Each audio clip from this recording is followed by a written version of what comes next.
Guys, advantage natin kapag naglilista tayo ito, no? Kasi may mga utang, no? Kasi ako talaga guys, focus ako kapag may mga utang-utang na yan, kahit kulang-kulang or whatever. Sabi nung customer ko,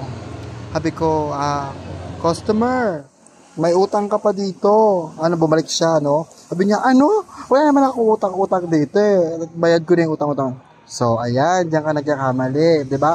Ngayon nga lang kita uli nakita, may utang ka. So, pinakita ko na may lista ako dito kasi may ito yan eh.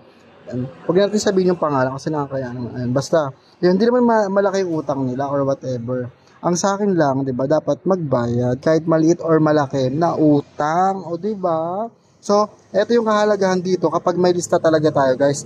Wala silang lusot. Kasi pag hindi ka naglista, may lusot sila. Ayun. Ayan, ang dami ko mga note pa nga dyan, guys. Oh.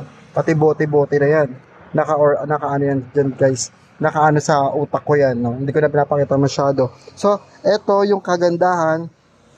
Kahit may utang sila matagal na, nadedetect mo pa rin. O, diba? Ayan, oh, napakatyaga ako maglista-lista ng mga sales report ko, guys. No? Malaking tulong naman din kasi kapag di sila nakapagbayad at nakita mo silang bumili ngayon, customer, kamusta? Yan, may jutang ka pa dito, no? So, wala silang lusot. So, dagdag tips na naman to kay Madam Duday, ang super box ng bayan. Kaya maglista ka kapag may utang sila, 'di ba? Para ngayon, pag dumating si customer na may jutang, makakapagbayad siya uli, walang takas, 'di ba? Kasi nga, may lista ka. Huwag natin ipakita yung pangalan.